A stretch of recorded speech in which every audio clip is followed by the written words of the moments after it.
His 3 full-length albums have been nominated for Album of the Year. Most recently, he had a single picked up and featured in Rolling Stone magazine's top 10 list. Please welcome Steve Everett.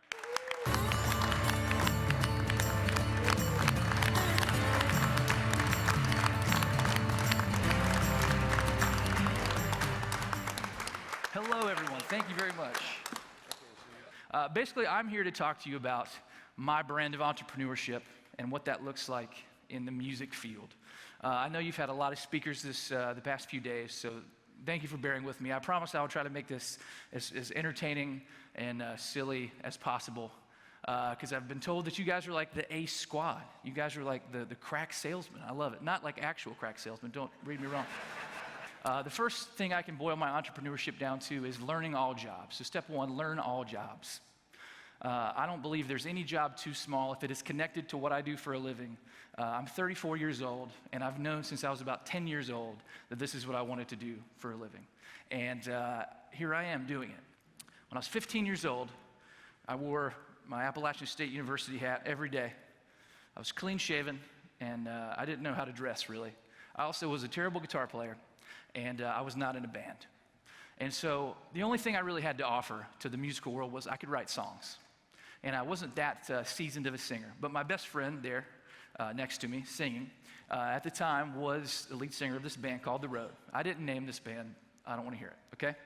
So I told Andrew one day that I was a songwriter, and we became friends. He listened to my songs, and he was like, "Would you like to write for our band?" And I said, "I'll do you one better.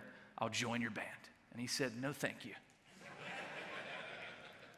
But there I was a few months later in this band because I told them they couldn't use my songs if I couldn't join the band. So as soon as I joined the band, I was the driver, I was the booking agent. I figured out, this is early on, so we had an AOL hometown page was our website because there weren't templates or anything. This is early on. I put myself in every situation. I made myself absolutely essential to that band. I booked every show we ever played. I was our travel agent. I got us gear. I designed our merchandise, which was terrible. But again, I was learning all jobs. I was making myself essential. We were a 5-piece band. I learned that was a lot of ways to split the money, and it was a lot of opinions. Number 2, ask for help. I hate it. You probably hate it too. I like to have the steering wheel in my hand.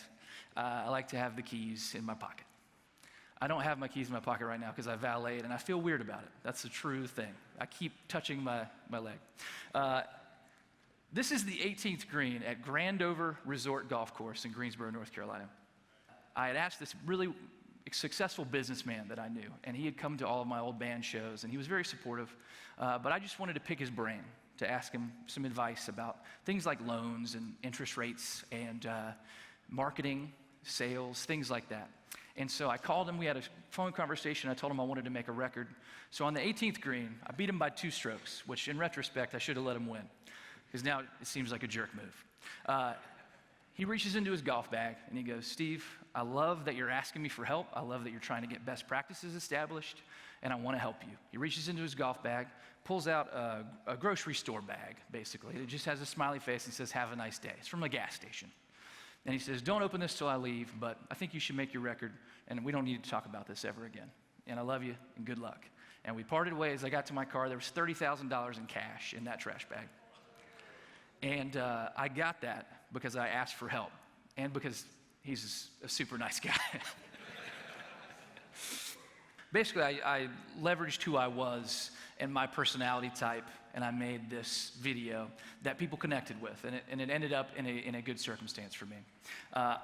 Through the process of making that video and a couple of other things like that, I realized that I was connecting the most with my audience when I was being who I was for real all the time.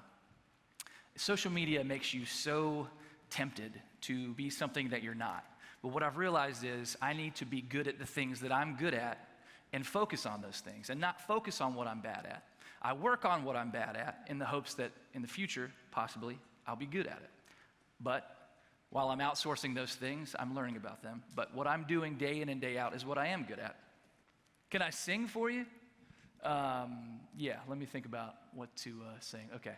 I just need a little backbeat, yeah. Don't even need to hear a song. I can walk and whistle, tap my feet or sing along. Very good.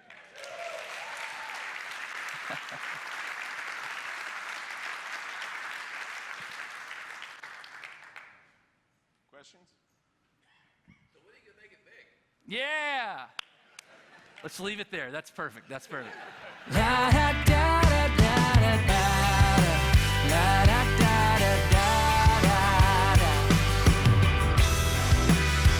been a couple years or 3, and I was starting to think that you forgot about me. But then the phone